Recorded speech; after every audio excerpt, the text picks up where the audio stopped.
बस बस बाकी सब वहीं रुक जाएं। जोरदार तालियों के स्वागत।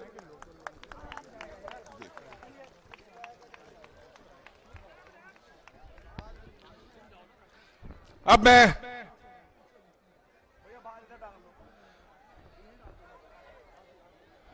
मैं प्रदेश कांग्रेस कमेटी के अध्यक्ष अजय राय जी को मैं आमंत्रित करता हूं हमारे नेताओं के स्वागत और हमारे यहां पे उपस्थित जनसमूह को स्वागत करने के लिए मैं अजय राय जी को सादर आमंत्रित करता हूं। मंच पर उपस्थित कांग्रेस पार्टी के राष्ट्रीय अध्यक्ष मल्लिकार्जुन खड़गे जी, मंच पर उपस्थित आप सबके हृदय की धड़कन, हम सबके आदरणीय नेता और अमेठी के दुलारे प्यारे बेटा आदरणीय राहुल गांधी जी का स्वागत अभिनंदन करता हूं। मंच पर उपस्थित कांग्रेस पार्टी के सभी वरिष्ठ नेताओं का स्वागत अभिनंदन करता हूं। सभी कार्यकर्ता, सभी माता और बहनों, सभी पत्रकार छायाकार साथियों का दिल स्वागत अभिनंदन करता हूं।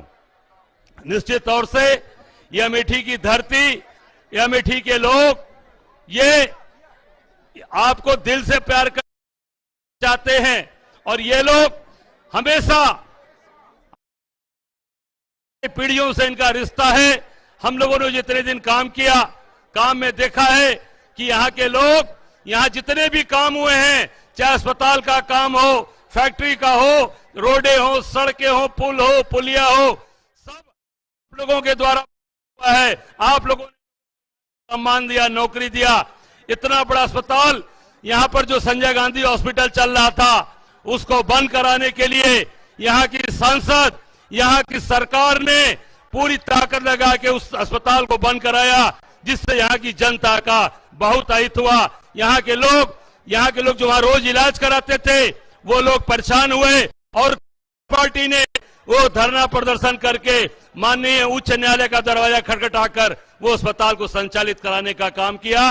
वो आपके लोगों के द्वारा वो अस्पताल की स्थापना हुई, चलाया जाता है। आम जनता ये है कि आप स्नेह प्यार बना था और अमेठी की जनता के साथ बना रहे।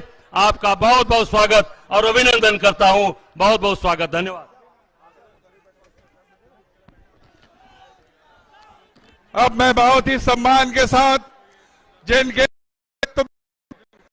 पूरे देश में कांग्रेस पार्टी संगठन के माध्यम से भारत जोड़ो यात्रा में निकली है और पूरे देश में जो संगठन के माध्यम से लड़ाई लड़ रही है, ऐसे हमारे लोकप्रिय अखिल भारतीय कांग्रेस कमेटी के अध्यक्ष आदरणीय मल्लिकार्जुन खड़गे साहब को मैं यहाँ पे आमंत्रित करता हूँ, इस जन समुदाय को संबोधित करने का कष्ट करें।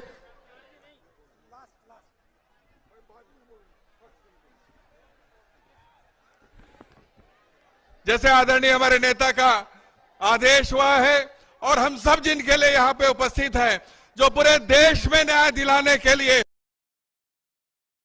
से हम उपस्थित हुए हैं, इस अमेठी के और इस देश के लाडले आदरणीय राहुल गांधी जी को मैं इस सभा को संबोधित करने के लिए आमंत्रित करता हूं। आदरणीय राहुल जी। जिंदाबाद। देवा शरीफ की चादर है, आप जान हो चुके हैं, बहुत बड़े सेंट और बाराबंकी में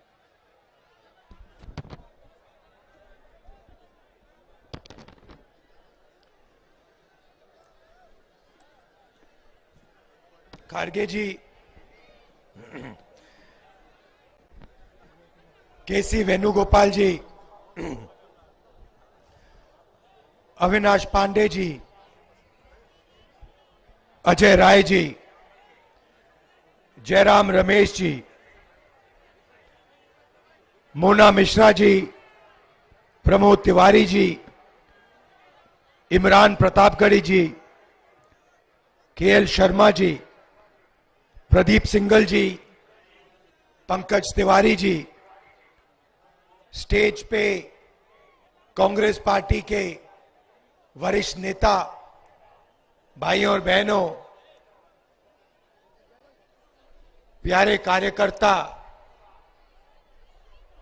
नमस्कार। क्या मित्रों, आप सबका यहां बहुत बहुत स्वागत, नमस्कार। कैसे हैं आप? ठीक है। एक साल पहले कन्याकुमारी से कश्मीर तक हमने भारत जोड़ो यात्रा की। 4000 किलोमीटर, हजारों लोग एक साथ मिलके चले। लक्ष्य भारत को जोड़ने का था। जो हिंसा फैलाई जा रही है, नफरत फैलाई जा रही है, उसके खिलाफ खड़े होने का था।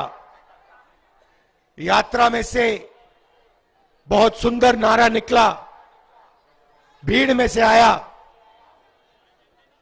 नफरत के बाजार में मोहब्बत की दुकान खोलनी है। और इस एक नारे से आप मेरी को, राजनीति को,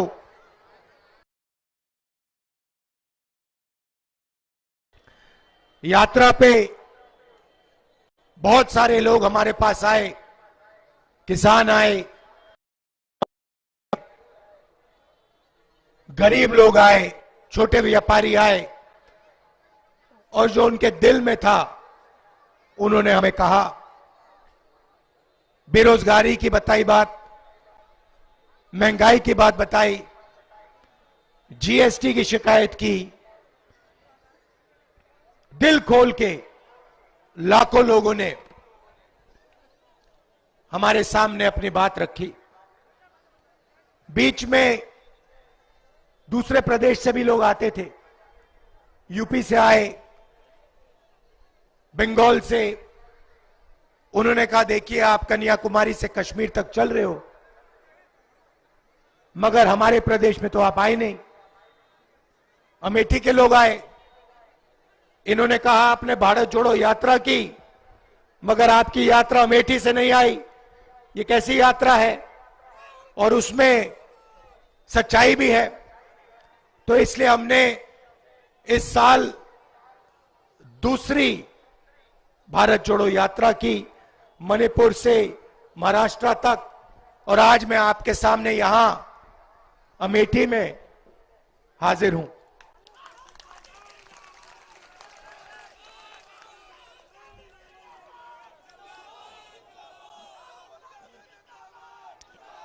मणिपुर में आग लगी हुई है। मैं आपको मणिपुर के बारे में बताता हूं। वहां पे सरकार ने 2 वर्गों के बीच में लड़ाई करा दी।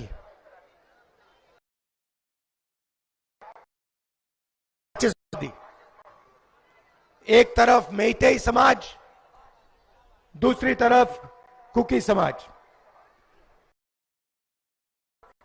आज नहीं जा सकते। मैं आपको अपनी बात बताता हूं। हिंदुस्तान के एक प्रदेश में क्या हो रहा है। हम गए, दोनों समाजों ने हमें बुलाया, मेती समाज ने भी बुलाया, कुकी समाज ने भी बुलाया। पहली बार मैंने अपने राजनीतिक जीवन में यह ऐसा देखा है। जब हम मेती समाज के, उनका हमें मैसेज आता है कि देखिए हम आपकी स्वागत कर रहे हैं, हमने आपको बुलाया है, आप आइए, भारत जोड़ो यात्रा में आप आए हैं, हम आपका स्वागत करते हैं। मगर अगर आपकी सिक्योरिटी में कोई भी कुकी समाज का व्यक्ति होगा, हम उसे गोली मार देंगे। तो कृपया करके आप कुकी समाज के लोगों को अपनी सिक्योरिटी से निकाल के, परे करके हमारे यहां आइए। मैं हैरान हो गया। हमने कुकी समाज के लोगों को सिक्योरिटी से निकाला, हम वहां गए, बहुत अच्छी तरह हमसे मिले, हजारों महिलाएं मिली, अपने दर्द के बारे में बताया, वहां लोग मारे गए, घर जलाए गए, उसके बारे में बताया। उसके बाद हम कुकी समाज के यहां गए, वही बात कुकी समाज ने हमें कही। जैसे ही हम वहां पहुंचे, हमें कहते हैं देखिए हम चाहते कि आप यहां आए, मगर मेते समाज का आपका कोई भी होगा सिक्योरिटी वाला, हम उसको गोली मार देंगे। तो कृपया करके मेती समाज के लोगों को आप निकालिए और फिर आइए। के लोगों को निकाला, हम गए, हमारा वहां स्वागत हुआ, उन्होंने अपनी बात रखी, उन्होंने बात रखी और फिर हम वापस गए। मैं आपको ये क्यों बता रहा हूं, क्योंकि आज मणिपुर में हिंदुस्तान की सरकार का कंट्रोल ही नहीं है। हिंदुस्तान की सरकार अपने सिक्योरिटी में जिसको चाहती है नहीं भेज सकती है। सिविल वॉर हो रखा है, आग लगी हुई है वहां पे, 6-7 महीने से लोगों को गोली मारी जा रही है, और आज तक हिंदुस्तान के प्रधानमंत्री मणिपुर नहीं गए, आज तक जा नहीं सकते। ये हालत है। तो मणिपुर से हमने इसलिए शुरू किया, उसके बाद अरुणाचल, नागालैंड, उड़ीसा, बिहार, झारखंड, हम यूपी आए। कल मैंने देखा अपनी आंखों से वाराणसी में यूपी की सच्ची हालत।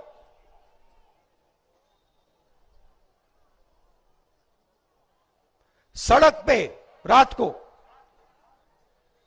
हजारों युवा शराब पिए सड़क पे लेटे हुए, वाराणसी में बाजा चल रहा है,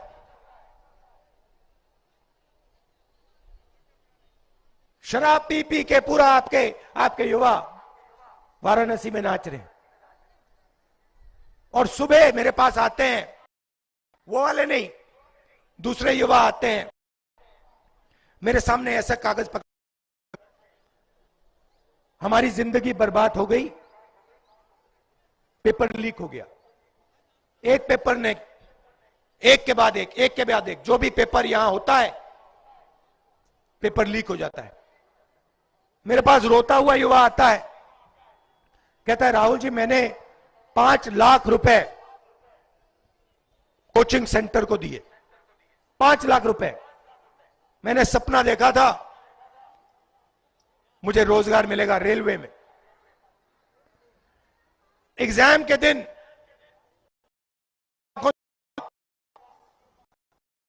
जिस चीज के लिए मैंने सालों तैयारी की, वही पेपर,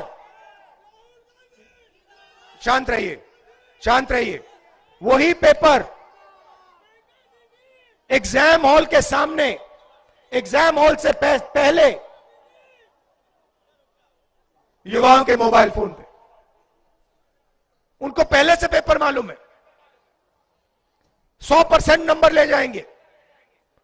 पढ़ाई 1 मिनट नहीं की, मगर जेब में पैसा है, इसलिए सरकारी रोजगार मिल जाएगा।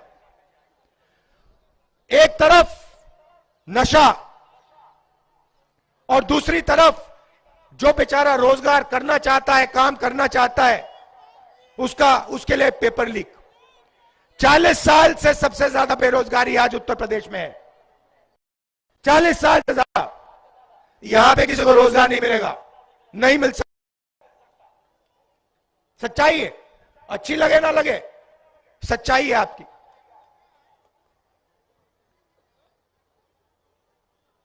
हर मीटिंग में मैं पूछता हूं,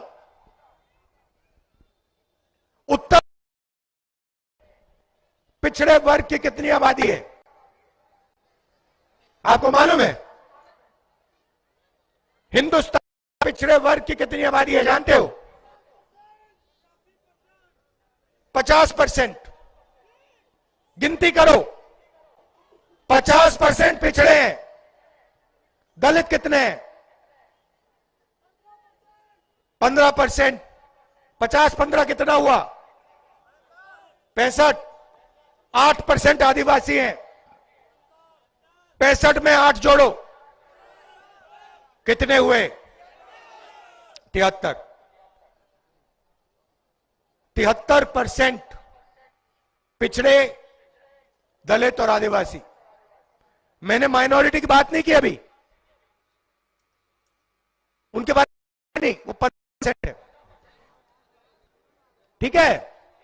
अब मैं आपसे पूछता हूं, हिंदुस्तान की सबसे बड़ी 200 कंपनियों में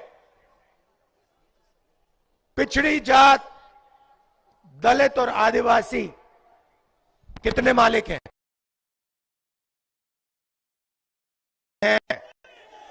एक नहीं है। एक नहीं है। मैनेजमेंट टीम में कितने? एक भी नहीं है। ये मीडिया के लोग खड़े हैं यहां पे, मीडिया में 73% के कितने लोग? एक भी नहीं। चलो प्राइवेट अस्पतालों की बात करते हैं, उनके मालिकों में 73% के कितने लोग? एक भी नहीं। चलो उसको छोड़ो, हाई कोर्ट में चलते हैं। 650 हाई कोर्ट के, उसमें 70% के कितने? 650 में से 100। चलो प्राइवेट अस्पतालों की बात करते हैं। वेदांता, स्कॉट्स, मेदांता, इनमें से आपके कितने मालिक? 0। बड़े बड़े अस्पतालों में जाओ, बड़े बड़े डॉक्टरों के नाम पढ़ो, उसमें से पिछड़े कितने, दलित कितने, आदिवासी कितने, बताओ? 0। एक नहीं। सरकार में जाओ, 90 अफसर दिल्ली की सरकार चलाते हैं, आईएएस अफसर हैं, बजट को वो बांटते हैं। 73% कितने? 3 ओबीसी, 3 दलित, 1 आदिवासी, वो भी पिछले कमरे में। बड़े मंत्रालयों में नहीं, फाइनेंस मिनिस्ट्री में नहीं, डिफेंस मिनिस्ट्री में नहीं, वो पीछे कमरे में बंद। 73 आबादी, कहीं भागीदारी नहीं आपकी। अच्छा ये बताओ, 200 सबसे बड़ी कंपनियों का मालिक जनरल कास्ट में व्यक्ति है? एक है?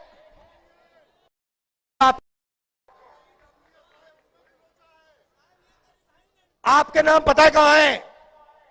मैं आपको बताता हूं। आपके नाम जुडिशरी में नहीं मिलेंगे, आपके नाम मीडिया में मिलेंगे, आपके नाम प्राइवेट अस्पताल की कंपनियों में नहीं मिलेंगे, प्राइवेट कॉलेज में नहीं मिलेंगे। बड़ी बड़े ब्यूरोक्रेट्स हैं, रुपए कमाते हैं, वहां आपके लोग नहीं मिलेंगे। आपके लोग मजदूरों की लिस्ट निकालो, मनरेगा की लिस्ट निकालो और दिल भर के अपने नाम वहां पे पढ़ लो, जितना पढ़ना है पढ़ लो। आप मनरेगा में देख लो, बेरोजगार लोगों की लिस्ट निकालो, उसमें देखो, मनरेगा मजदूरों की लिस्ट देखो, उसमें आपके सब लोग मिलेंगे। 73% सबके सब वो भविष्य है।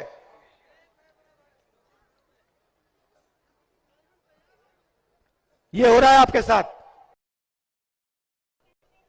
ध्यान भटकाया जाता है आपका। कभी आपसे कहेंगे देखो भैया पाकिस्तान में क्या हो रहा है। भैया चाइना आ गया, कभी कहेंगे उधर देखो भैया अमिताभ बच्चन नाच रहा है, वो देखो भैया उसके साथ ऐश्वर्या राय नाच रही है। आप लोग इधर उधर देखोगे, ओ हाँ भैया वहां पे पाकिस्तान में बड़ा प्रॉब्लम, ओ भैया देखो चाइना में ये हो रहा है, ओ देखो भैया ऐश्वर्या राय नाच गई। मीडिया में आपको यही दिखेगा। 73% की मीडिया में बात नहीं होगी, मजदूरों की बात नहीं होगी, किसानों की बात नहीं होगी। और 24 आज का युवा नशे में, मैंने वहां देखा, बनारस में देखा, सड़क पे देखा, नहीं तो अगर शराब नहीं पी रहा तो फिर इस मोबाइल फोन पे 7-8 घंटा 7-8 घंटा भैया वीडियो देखता रहता है, वीडियो देखता रहता है, एक दूसरे को भेजता रहता है। भाई अंबानी का बेटा वीडियो नहीं देखता, अदानी का बेटा वीडियो नहीं देखता, अदानी का बेटा धन गिनता है, आप लोग वीडियो देखते हो। अब हिंदुस्तान के क्रिकेट को चला रहा है, उसने भैया क्रिकेट शॉट मारी कभी जिंदगी में? उसको बैट पकड़ना नहीं आता, वो क्रिकेट चला रहा है। यह सच्चाई है।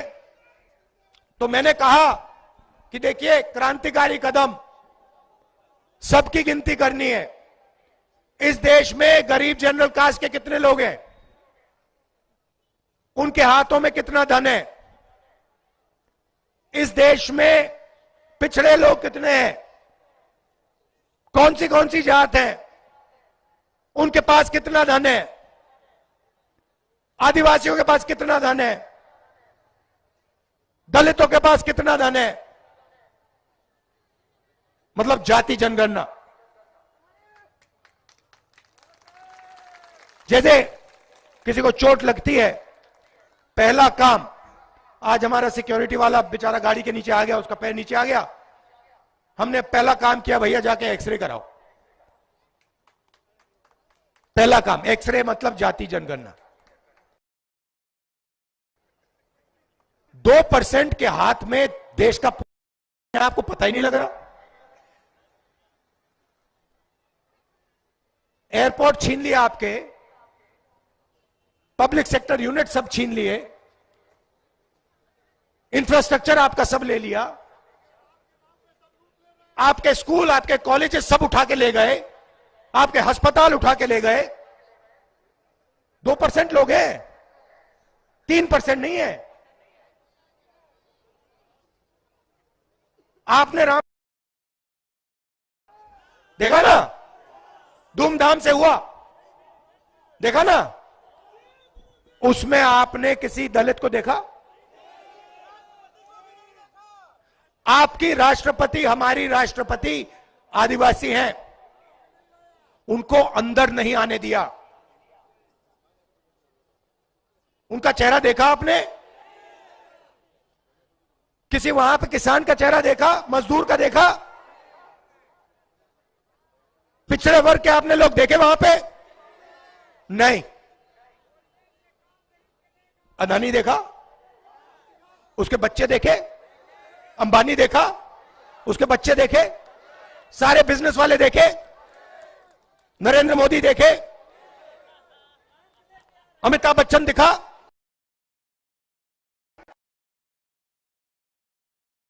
इनका हिंदुस्तान है, तुम्हारा है ही नहीं, तुम्हारा है ही नहीं, तुम बात नहीं समझे, सोए, तुम्हारा हिंदुस्तान है ही नहीं।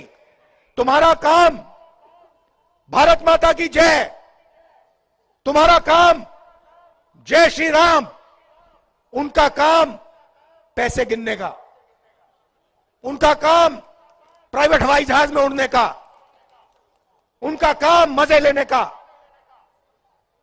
आपका काम इधर उधर देखने का। उधर देखो भैया पाकिस्तान में क्या हो गया, ओ भैया उधर देखो अमिताभ बच्चन ने नया डांस मारा, ओ देखो भैया, वो प्रियंका चोपड़ा नाच रही है। करते जाओ भैया, करते जाओ, जितना करना है करो, मजे लो। भूखे मर जाओगे सब, भूखे मर जाओगे।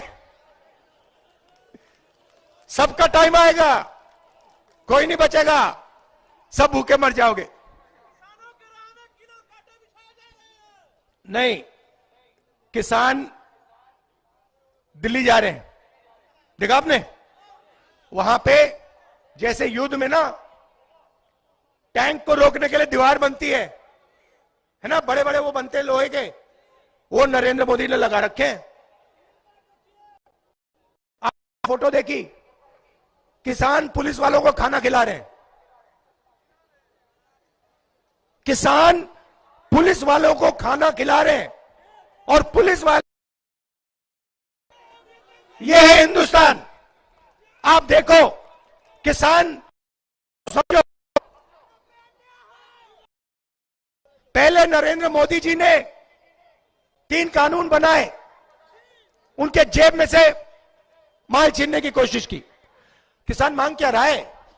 किसान कह रहा है हमें एमएसपी दो। इसमें क्या बड़ी बात है? वो 14 लाख करोड़ रुपया 15-20 अरबपतियों को माफ कर देते हैं, और किसान को धान एमएसपी, बड़ी बात है इसमें। हमने मैनिफेस्टो में लिख दिया है, कांग्रेस पार्टी लीगल गारंटी किसान को एमएसपी देगी।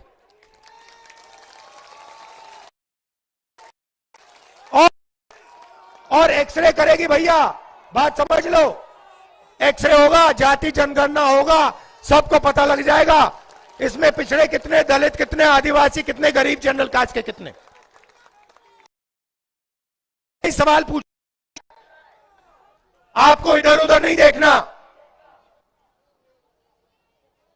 इधर उधर नहीं देखना। आपने सुबह एक सवाल पूछना है, यह सोने की चिड़िया है, इसने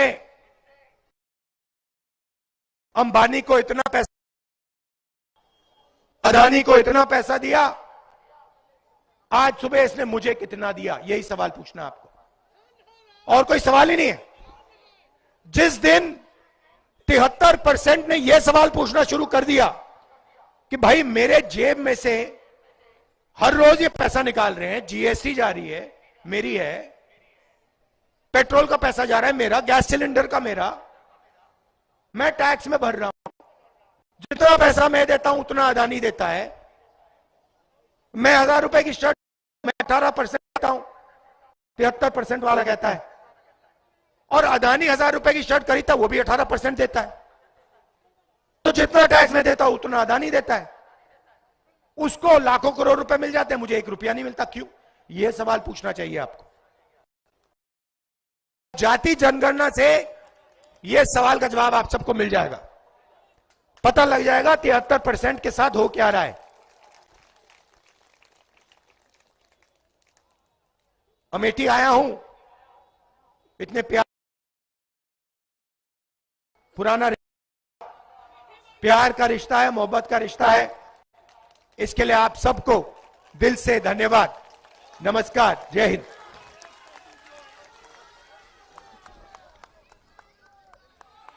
अब मैं बहुत ही सम्मान के साथ हमारे अखिल भारतीय कांग्रेस कमेटी के अध्यक्ष आदरणीय खड़गे साहब को यहां पे आमंत्रित करता हूं, हम सबको संबोधित करने के लिए। आदरणीय खड़गे साहब जोरदार तालियों के साथ उनका स्वागत करें, अभिनंदन करें।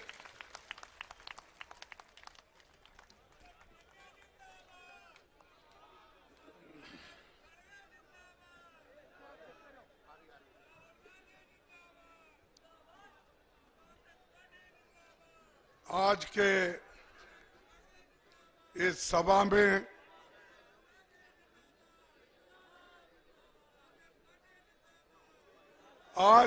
सभा में जो भारत जोड़ो न्याय यात्रा के हमारे पूर्व अध्यक्ष, हमारे नौजवान लीडर श्री राहुल गांधी जी, केशव वेणुगोपाल जी, अविनाश पांडे, अजय राय जी, जयराम रमेश जी, प्रमोद तिवारी जी,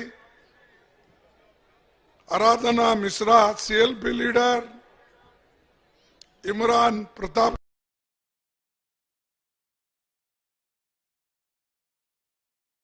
जी, प्रदीप सिंघल और पंकज और सारे हमारे कांग्रेस नेतागण जो यहाँ बैठे हैं, खासकर जो हमारे पास भारत रहे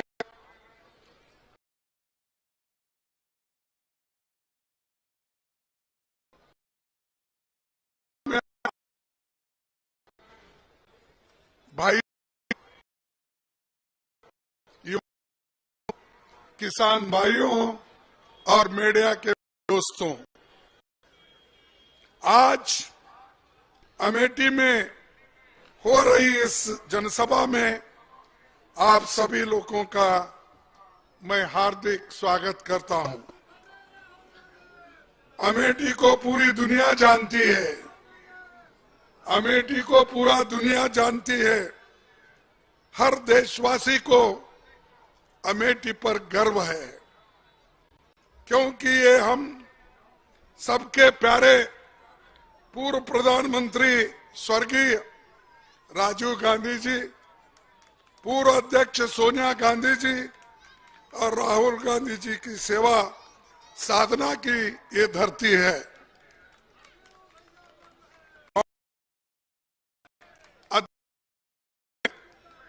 जब सोनिया गांधी जी यहाँ पर 1998 में अमेठी आई, उन्होंने अपनी बात रखी, मैं उसको याद दोहराना चाहता हूं।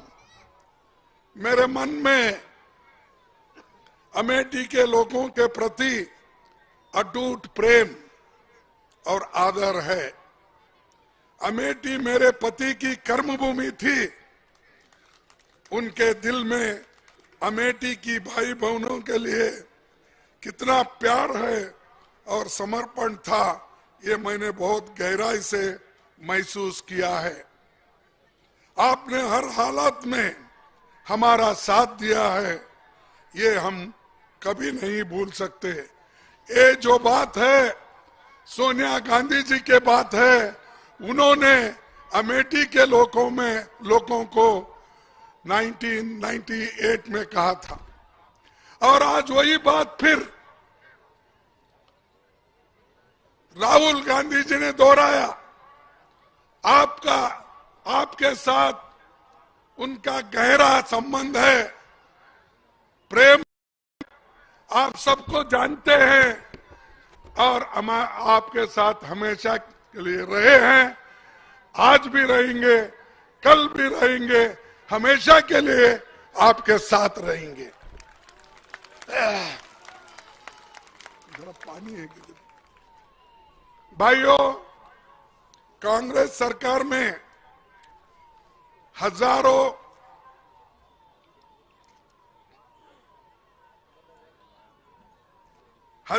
करोड़ के प्रोजेक्ट्स यहां पर आए, अप्रूव हुए, लेकिन ज्यादातर प्रोजेक्ट्स अटके रहे। वो मोदी शुरू में आके ये भाषण देते थे, अरे कांग्रेस में हमेशा अटकता है, झटकता है, पटकता है, ये कहते थे। मैं पूछता हूं, आज जो प्रोजेक्ट्स यूपीए सरकार में सोनिया गांधी के पीरियड में जो थे, वो प्रोजेक्ट्स आज क्यों नहीं हो रहे? वो काम क्यों चालू नहीं हो रहे? क्योंकि यूपी के लोगों में खास अमेठी पर और रायबरेली पे वो काम नहीं करना चाहते हैं, ये एक दुश्मनी निकालने की साजिश कर रहे हैं। अरे भाई, लोग तो सभी आप ही के हैं। आप जो चीजें मंजूर पहली हुई थी उसको आप कैंसिल करते हो, निकाल देते हो। अरे एक आदमी आपको वोट देता है, दूसरा हमको दिया होगा, लेकिन तुम लोगों में भेदभाव करके गवर्नमेंट के प्रोजेक्ट को रोकना और उसको हर चीज से तंग और तबाह करना और आड़े टांग डालकर आज अमेठी को मिलने वाला, रायबरेली को मिलने वाला सभी प्रोजेक्ट्स को आपने खत्म किया है। बातें बहुत बोलते हैं बीजेपी के लोग, खासकर जब कभी बात आती है। मैं ये कहूंगा कि मेगा फूड पार्क का एक प्रोजेक्ट था जिससे किसानों के लाखों लोगों का उसका फायदा होता था, लेकिन उसके बारे में उन्होंने रोक डाला। उसके बाद में सेल का प्रोजेक्ट जगदीशपुर में, उसको रोक डाला। पावर प्लांट, इसको भी रोक डाला। रेल लाइन, वो भी, उसमें भी रोक डाली। हाईवेज, उसमें भी रोक डाली। अरे भाई, दूसरों को करते थे आप, अब पहले कहते थे। कांग्रेस बोले तो अटकना, झटकना, पटकना बोलते थे। तुम क्या कर रहे मोदी जी? और आपके शिष्य आकर यहां क्या कर रहे हैं? वही अटकाने का काम कर रहे हैं। याद रखो, अगर ऐसा ही आप करते गए, जनता एक दिन आपको पटकेगी। तुम हमको पटकाने की कोशिश कर रहे हो, हमको झटका देने की कोशिश कर रहे हैं, वही एक दिन आपको भी आएगा। झटकना, पटकना, लटकना, ये आपको भी आएगा। तो भाइयों, मैं आपसे यही कहूंगा, जो एक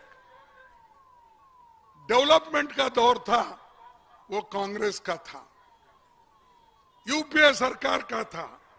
इससे पहले इंदिरा गांधी जी ने, राजीव गांधी जी ने, जवाहरलाल नेहरू जी ने,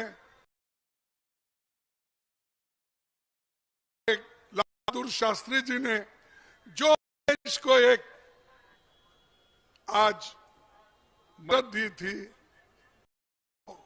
वो नहीं मिली।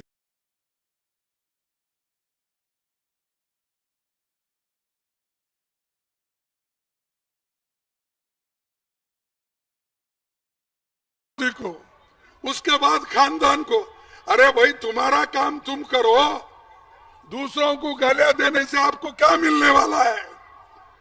जिस देश में एक सुई नहीं बनती थी आजादी के पहले, इस देश में एक सुई नहीं बनती थी,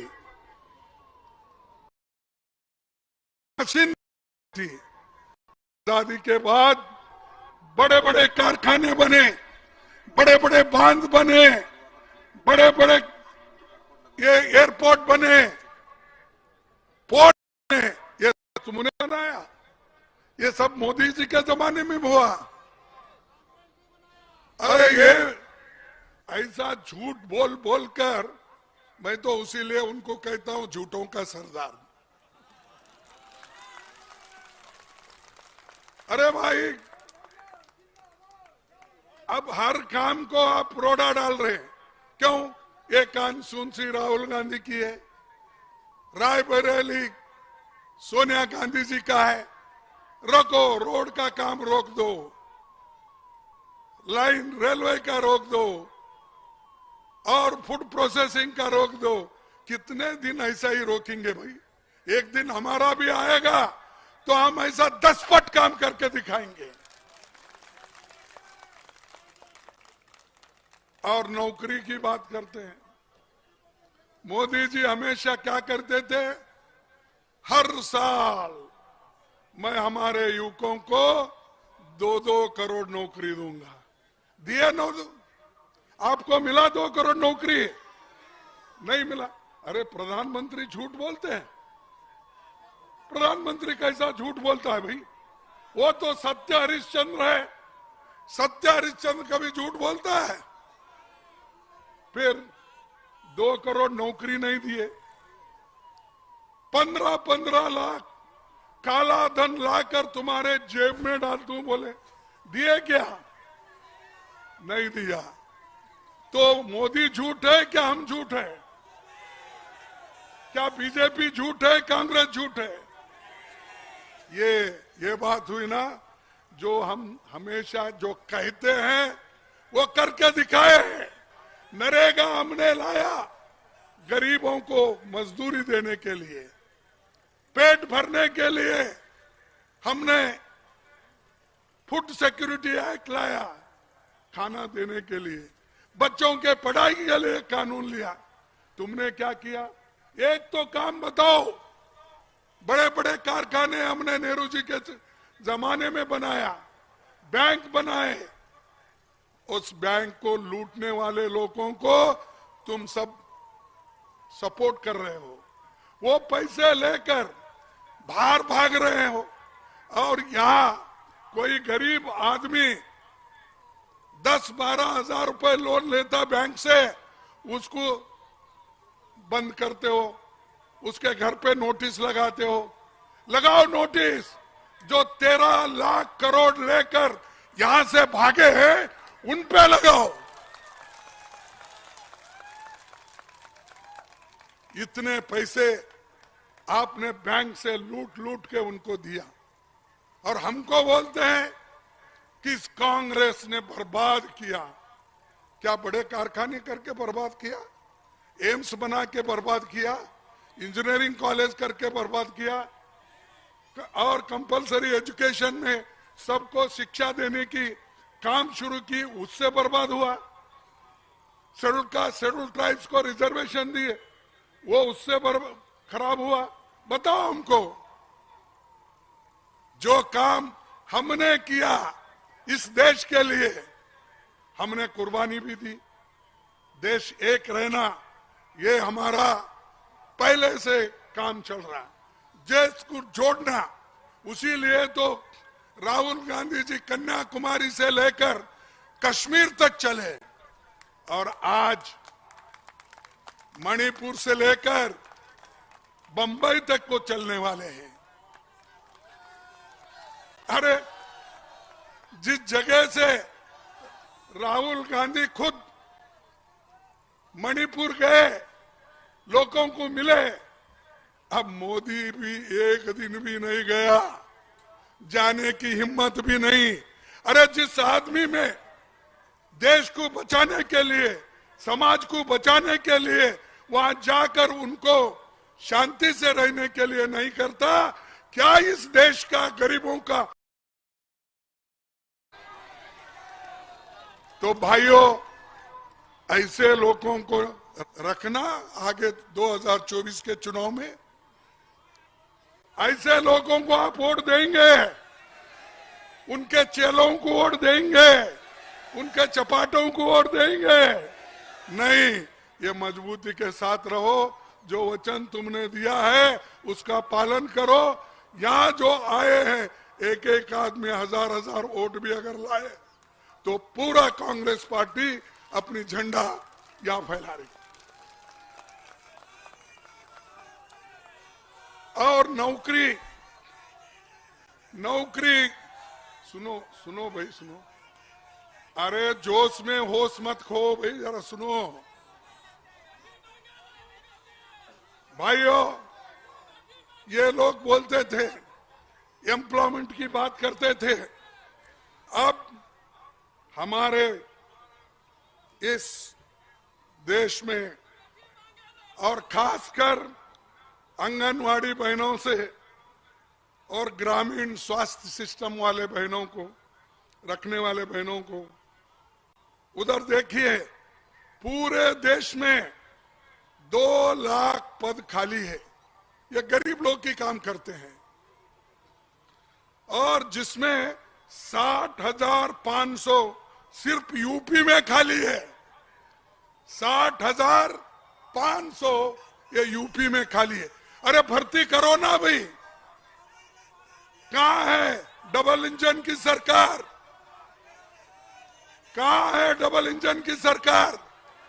एक इंजन तो फेल हुआ, दूसरा इंजन ऑयल मांग रहा है क्योंकि उसको ऑयल नहीं मिल रहा। हर चीज महंगी हो गई, पेट्रोल महंगा हो गया, ऑयल महंगी हो गई, डीजल महंगी हो गई, सब चीजें।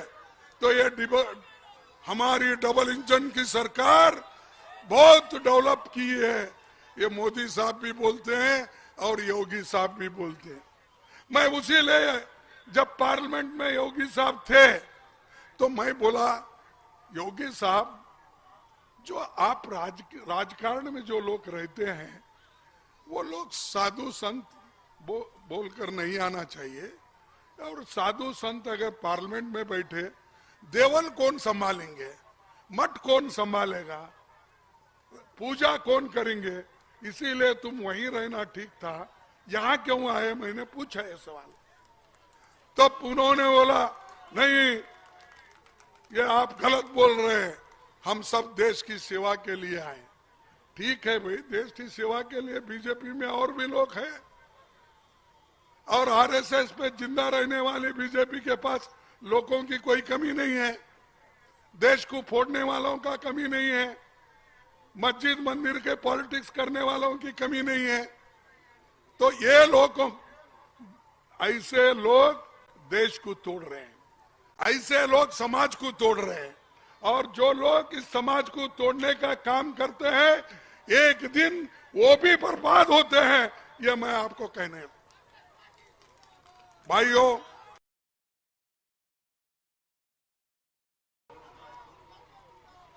दस साल ये सरकार में है।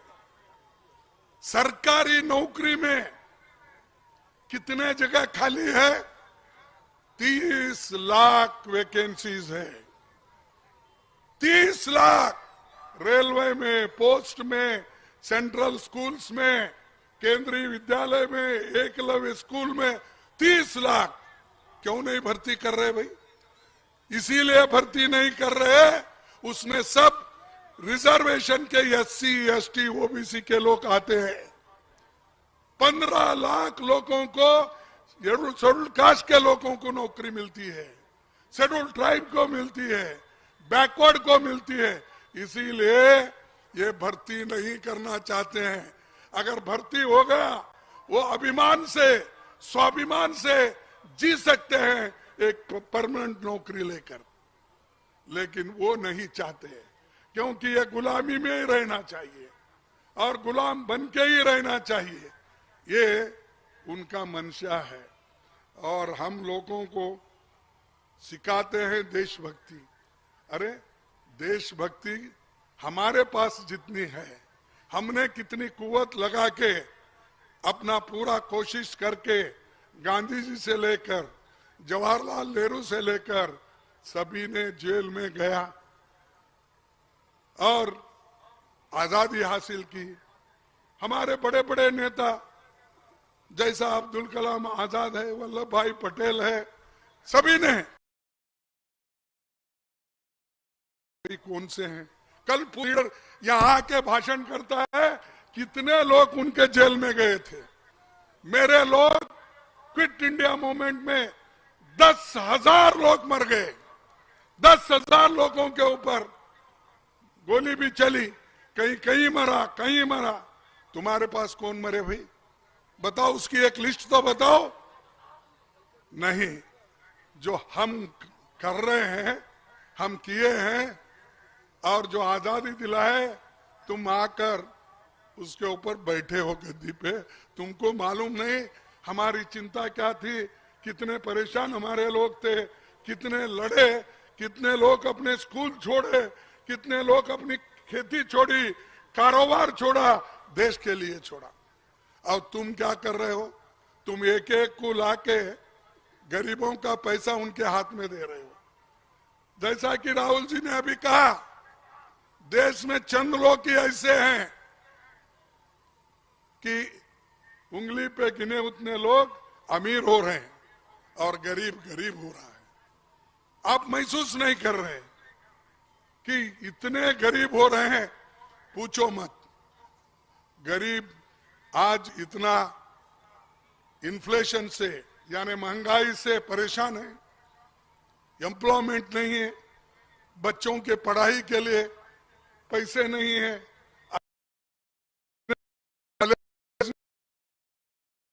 उनके पास आमदनी नहीं है। तो इसलिए भाइयों मैं यही कहना, आज जो बीजेपी अपना ढोल बजाती है और पीठ थपा लेती है, आप देखे भी होंगे कि पार्लियामेंट में उन्होंने वो करते हैं, किसान परेशान है। जो किसान 14 महीने पहले स्ट्रगल किया, वही फिर अब आज कर रहा है। तो उसके सामने जगह है कि बहुत बड़े बड़े ये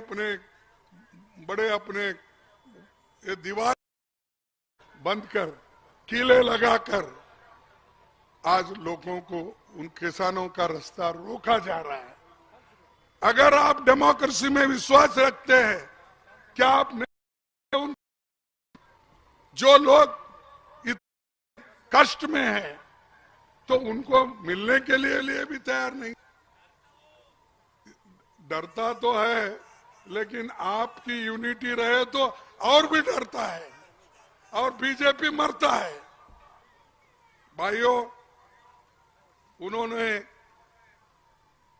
किसानों पे टैक्स, खाने पीने के चीजों पे टैक्स, और आपको मालूम नहीं था छोटे छोटे चीजों पे भी जीएसटी लगा के तंग कर दिया है।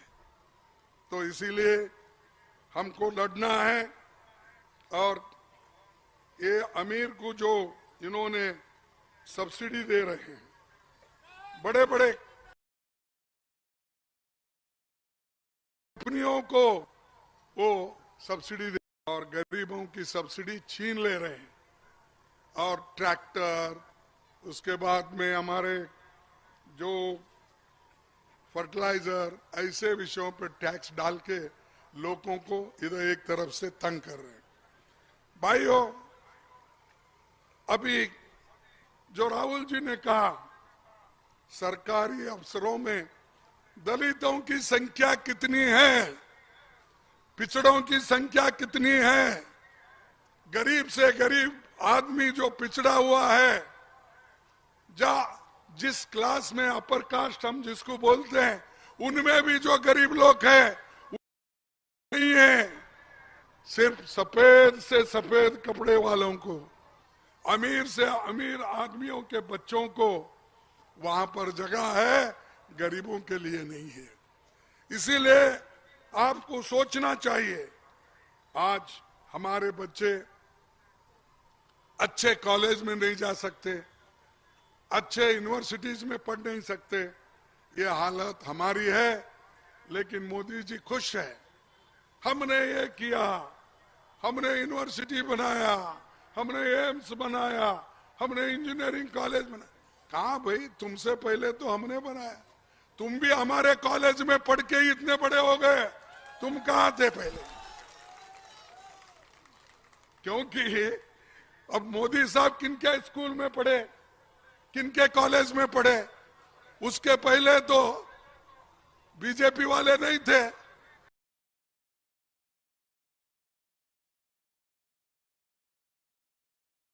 ये लोग वही स्कूल के लिए, ये लोग एक ही स्कूल खोलते थे कि देश तोड़ने के लिए, डिवाइड करने के लिए क्या काम करना चाहिए, ये ट्रेनिंग आरएसएस को देते थे, आज भी दे रहे हैं। तो ऐसे जिस स्कूल में आप पढ़े, जिस इंजीनियरिंग स्कूल में आप पढ़ के आगे आए, उनको ही गालियां देते सुबह से शाम तक। और आज इतने अत्याचार महिलाओं के ऊपर हो रहे, दलितों के ऊपर हो रहे हैं, लेकिन उधर कभी भी ध्यान उन्होंने नहीं दिया और उसके बारे में सोचा भी नहीं। यहां पर एक सामने महिला बैठी ठहरी थी, उसने रहा था कि बीजेपी वहां पर जो एक क्या नाम वक्रिता क्या वर्तिका क्या नाम था, तो उसको न्याय मिलना ये कहने के लिए वहां ठहरी थी। तो ये ऐसे चीजों पे सरकार ध्यान नहीं देती, इसलिए बात नहीं करते, सिर्फ बात उनकी करते हैं जो बड़े बड़े शर्माईदार है, अमीर है, उनकी बात करते हैं।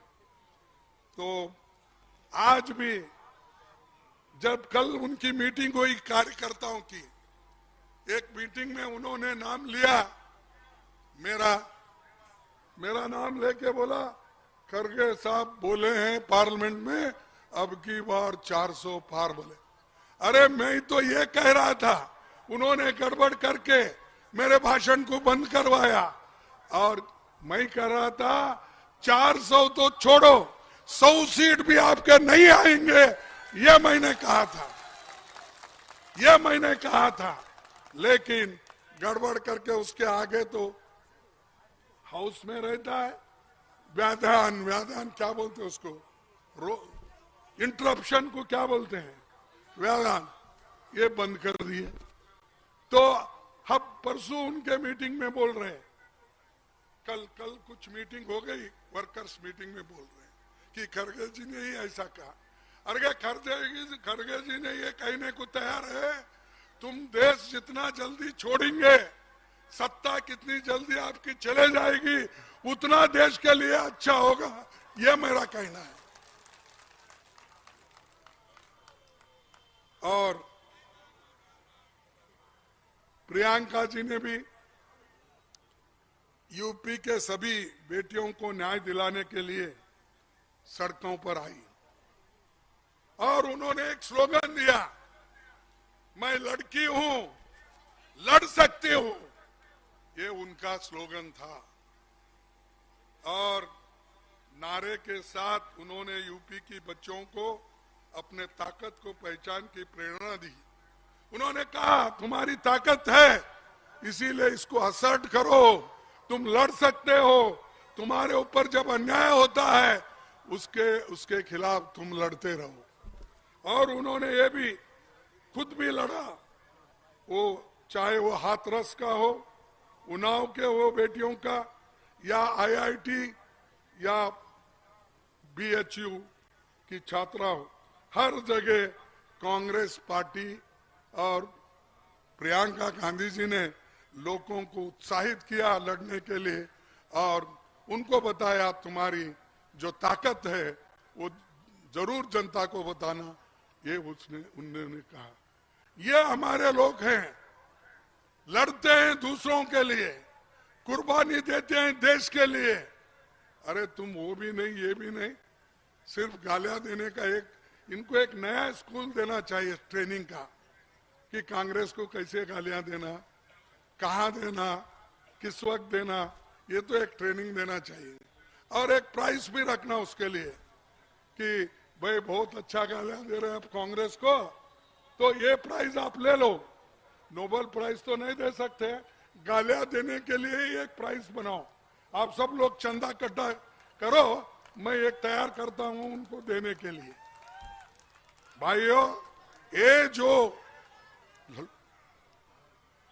और हम ये बात रखने की कोशिश करते हैं, कहां पर, संसद में हमारे माइक एकदम बंद होते हैं।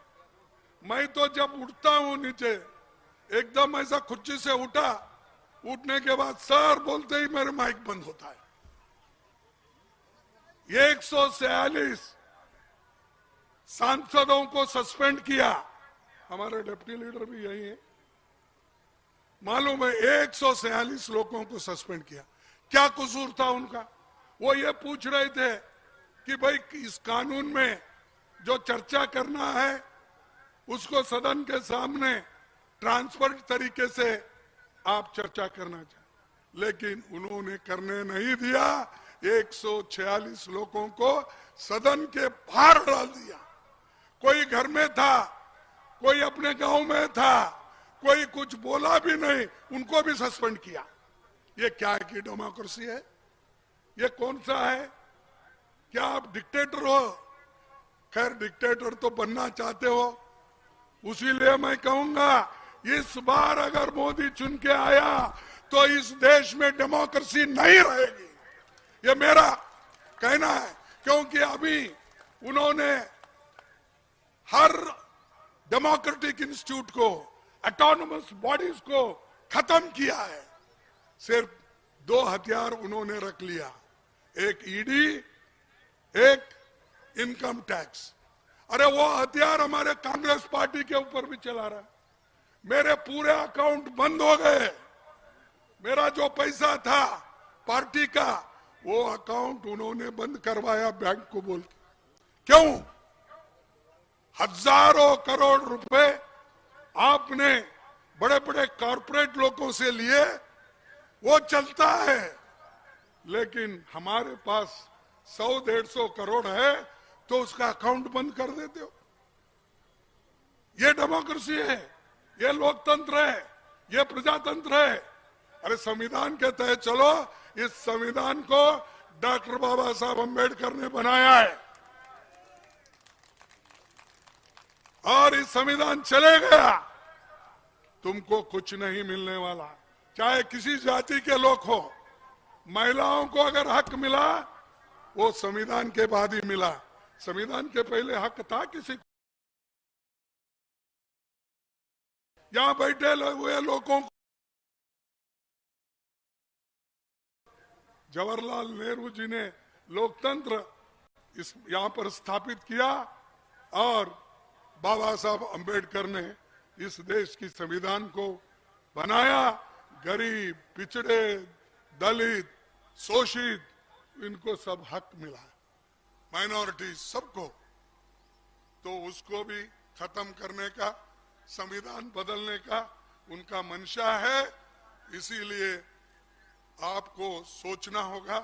इसके हिफाजत के लिए आप जान भी देने के लिए तैयार होना चाहिए। अगर आप ही नहीं बचते, आपके पीढ़ी नहीं बचती, उनको अगर आजादी नहीं है, फिर हम सब रोक रहे के क्या काम किए? जो आजादी हमको मिली है उसको भी बचाना, लोकतंत्र को बचाना और संविधान को भी बचाना। तो भाइयों, मैं आपको यही कहूंगा, और यहां तक कि उन्होंने सिर्फ हमारे को ही सताया नहीं, राहुल जी के मेंबरशिप को रद्द कर दिया। राहुल जी का जो पार्लियामेंट मेंबरशिप था उसको भी रद्द किया। खैर, हम कोर्ट में गए, वो बात हो रही। ये ऐसी चीजें करते हैं, शायद ही दुनिया के किसी लोकतंत्र में नहीं होता। लड़ते हैं, उसूलों के लड़ते हैं, आइडियोलॉजी पे लड़ते हैं। तुम्हारी कौन सी है? राहुल जी के सदस्यता को बंद करना? यहां पर औरतों पे अत्याचार होता है। यूपी में कहां है डबल इंजन सरकार? कहां सो रही है? और बात बहुत करते हैं। तो इसीलिए मैं कभी कभी कहता हूं, मुख में राम बगल में छुरी, ये मत रखो। आप हमेशा जैसा बोलते हो वैसा चलते रहो, लेकिन बगल में छुरी लेके राम राम बोले तो भगवान भी तुम्हारे को माफ नहीं करेगा।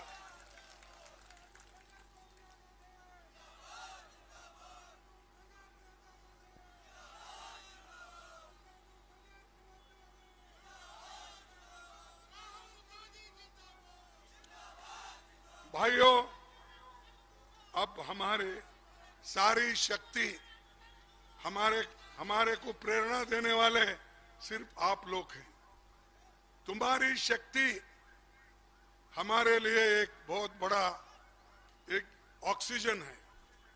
अगर आप मुंह मोड़ लिए तो तुम भी खत्म, हम भी खत्म।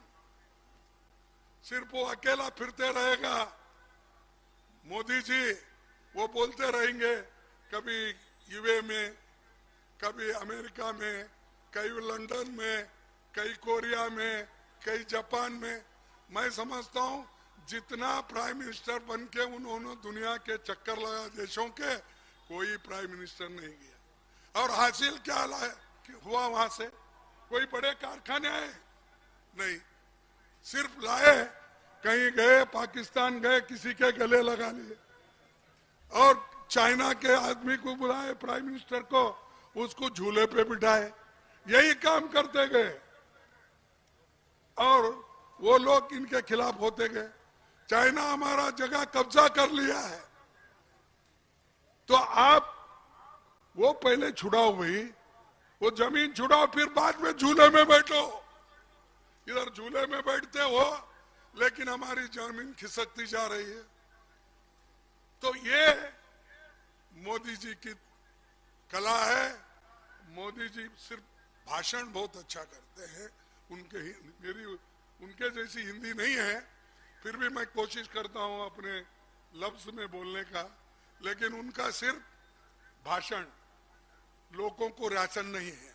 राशन तो हमने दिया, हमारे एक्ट ने दिया। उन्होंने क्या बोलते हैं, 80 करोड़ लोगों को मैं फ्री धान दिया, अन्न दिया। अरे बाप, तेरे से पहले हमने कानून बनाए, सोनिया गांधी ने कानून बनाई, हाँ, उस कानून के तहत मिल रहा है, तुम्हारे वजह से नहीं मिल रहा।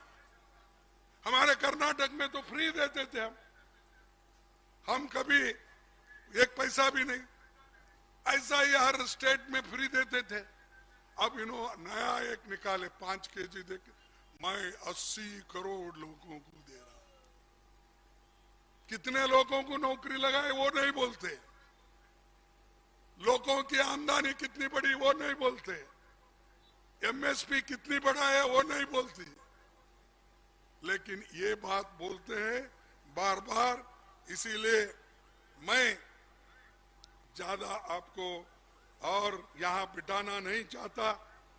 जो राहुल जी के 5 प्रोग्राम है, युवाओं को, बेरोजगार लोगों के लिए, काम के लिए वो न्याय चाहते हैं, और अमीर गरीब की उस काम का किसानों पर रोकना चाहते हैं। देश के कारखाने, हवाई अड्डे जो बेच के खा रहे, उसको रोकने के लिए ये सब न्याय यात्रा चल रहा है। और समाज में जो नफरत फैल रहा है उसका उन्होंने जोरदार अपने भाषण में भी कहा, और ये 400-500 बोल रहे, लेकिन सत्ता, अब वो बोल रहे 400 पार ना, अब की बार सत्ता से पार, तो इसीलिए पार, तो इसीलिए मैं कहूंगा, और इससे ज्यादा ना कहते हुए मैं एक आखिरी, अरे बैठो भाई, 1 मिनट पानी की नहीं पियो। मैं आखिरी एक बात कह के मेरा भाषण समाप्त करता हूं। अगर तलाश करे कोई मिल ही जाएगा, अगर तलाश करे कोई मिल ही जाएगा, मगर तुम्हारी तरह कौन हमको चाहेगा। अगर तलाश करे कोई मिल ही जाएगा, अगर तुम्हारी तरह कौन हमको चाहेगा। यही अमेठी के लोग बोलते हैं, यही अमेठी के लोग बोलते हैं, यही अमेठी के लोग बोलते हैं। तो इसलिए भाइयों, आपके चाहते यहाँ है, और कोई तो मिलता, कोई तो एमपी होता, कोई तो कुछ करता, लेकिन ऐसा आदमी, ऐसा इंसान कौन मिलेगा, कहां मिलेगा। तो ये इतना कह के मैं अपने बात को खत्म करता हूं, और मैं 3 स्लोगन लगाऊंगा। 3, अरे चुप बैठो। 3 स्लोगन लगाऊंगा। जय हिंद, जय हिंद, जय हिंद, जय कांग्रेस, जय कांग्रेस, जय कांग्रेस। आखिरी में कहूंगा जय भीम, जय भीम। ये मैं इसलिए कह रहा हूं, जो संविधान बनाया है उस व्यक्ति को इस देश में अपमान नहीं होना, वो संविधान सुरक्षित रहना, इसलिए मैं ये बात कह रहा हूं। आपको सबको नमस्कार, धन्यवाद। अब मैं सेवा दल के साथी को स्मृति चिन्ह